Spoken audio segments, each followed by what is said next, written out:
Parce que la plupart du temps, c'est ce qu'on retrouve et c'est ce qui fait que souvent, eh bien, on a du mal à rééduquer des chevilles parce qu'il y a vraiment des verrouillages articulaires qui vont rester. Donc ça, c'est vraiment le premier conseil que je vous donnerai. Peu importe la gravité de votre entorse, allez consulter. C'est super important de rétablir du mouvement et de déverrouiller ce qui aurait pu être verrouillé sur toute la jambe jusqu'au niveau du bassin. Ensuite, ce qui est important sur des entorses et sur des personnes qui vont avoir tendance à faire des entorses à répétition, ça va être de travailler la proprioception de la cheville. La proprioception, c'est quoi? C'est en gros la capacité de ton corps à réagir face à un déséquilibre. En fait, au niveau des ligaments, un ligament, ça a une certaine longueur. Et en fait, le rôle du ligament, c'est qu'une fois qu'il est étiré, il donne l'information au cerveau qu'il est étiré et donc le cerveau va donner l'information aux muscles de venir se contracter plus ou moins comme ci ou comme ça pour rétablir un équilibre. Donc en gros, quand ma cheville elle part comme ça sur le côté, au moment où bam, je vais me faire l'entorse, le ligament est étiré, le cerveau donne vite l'information au pied de tac, se rétablir pour éviter de tomber et donc éviter de vraiment se blesser et se faire mal. Mais si tu as déjà fait plusieurs entorses, ce ligament, il a certainement été beaucoup étiré.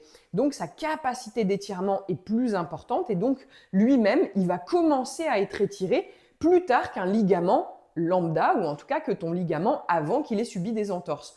Donc la réponse va également se faire plus tardivement. Donc tu seras plus à risque de te refaire encore d'autres entorses. J'espère que tu as compris un petit peu le mécanisme. En gros, qu'est-ce qui va pouvoir t'aider là-dedans? La longueur de ton ligament, c'est la longueur de ton ligament. Par contre, tu vas pouvoir agir sur la capacité de ton cerveau à réagir face à ce stimulus. Donc en gros, tu vas habituer ta cheville au déséquilibre et donc aux réponses musculaires. Donc tes muscles vont répondre plus rapidement pour restabiliser ton articulation. Donc pour ça, soit à la maison, si tu n'as pas de matériel, tu peux simplement déjà travailler sur un pied, d'accord, ton équilibre. Donc tu peux faire 30 secondes d'un côté, 30 secondes de l'autre côté et après tu peux modifier déjà simplement comme ça. Deuxième chose, tu peux faire même exercice mais en tournant la tête de droite à gauche. Tu vas voir qu'après, c'est vachement plus difficile que juste en statique. Tu peux également travailler avec un petit ballon, par exemple, hop, contre le mur, en envoyant le ballon. Comme ça, ton cerveau est focalisé sur autre chose et donc ta cheville va se rétablir sans avoir la conscience dessus. Tu peux aussi travailler les yeux fermés sur ton pied. Tu fermes les yeux et tu vois aussi comment ça réagit.